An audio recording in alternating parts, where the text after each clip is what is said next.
Seixo, Here Comes the Sun. Here comes the sun, Susanna Seixo. Here comes the sun, doo-doo-doo-doo. Here comes the sun, and I say, it's alright. This is one of my favorite songs from the Beatles. It got new meaning to me when my daughter Madalena passed away almost 6 years ago. In this audience, in this room, there is not one single person that has gone through a similar loss, because my loss is mine, as your losses are yours. You remember the phrase from the French chemist Lavoisier, nothing is lost, everything is transformed? Well, bullshit. There are things, situations in life that according to the grief world are called significant losses that are never transformed, even if we wish to, although they transform us. Up to now, I never encountered one human being that has not gone through one significant loss or more. It is part of life. And you are not an exception. But maybe you don't recognize some losses as such. So let's see. Raise your hand if you have already endured losses from loved ones. A cherished pet. Have you ever went through a tough breakup? A divorce? A disease? Bankruptcy? Being fired? Those are all examples of significant losses. Looking at me, I'm sure that most of you believe that one of my significant losses, losing a child, is the most painful experience a human being can ever face in life.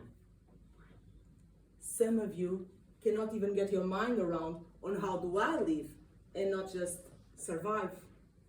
How can I stand here and talk about it? So it might sound strange what I'm about to say, that I believe that the pain from your different significant losses is not bigger or smaller than mine. Pain is pain. The difference between all of us is what each of us does with it. Let's be real. It's not a smooth path, although it is a path where we can stay still, we can move sideways, or we can move forward. It starts by accepting that there is a you before a significant loss and a you afterwards. In my case, I had to make peace with the me before. That included the reality Madalena was here. And detach, because that is gone, that is really gone.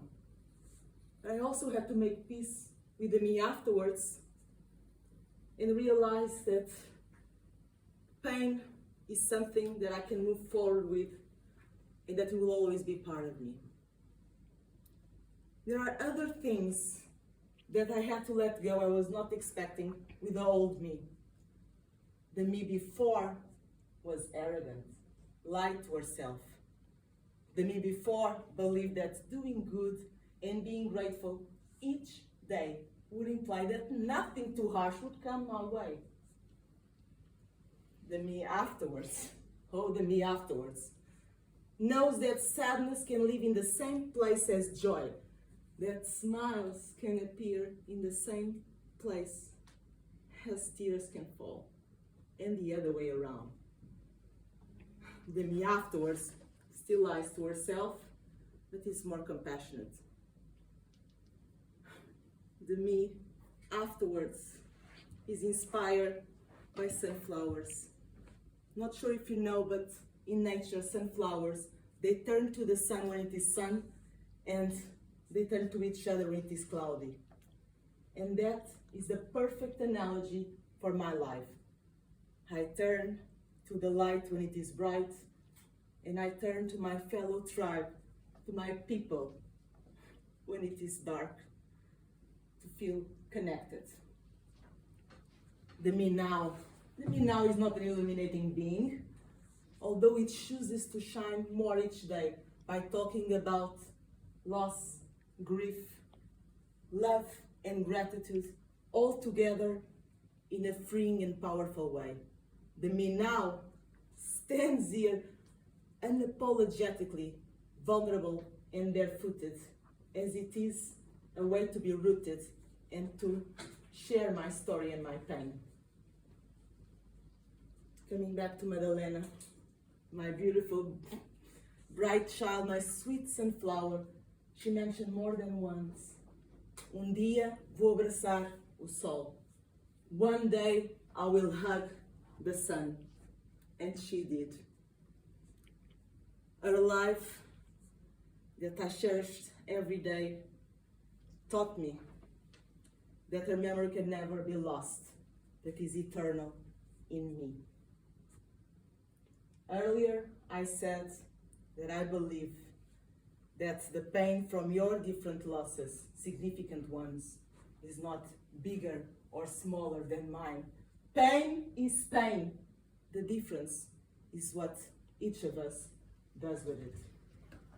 My choice is to live and act like a sunflower, to turn to the sun when it is sunny, and to turn to each other when it is cloudy. Feel free to join me. Here comes the sun. Doo-doo-doo-doo. Here comes the sun, and I say, it's alright. Can't us share?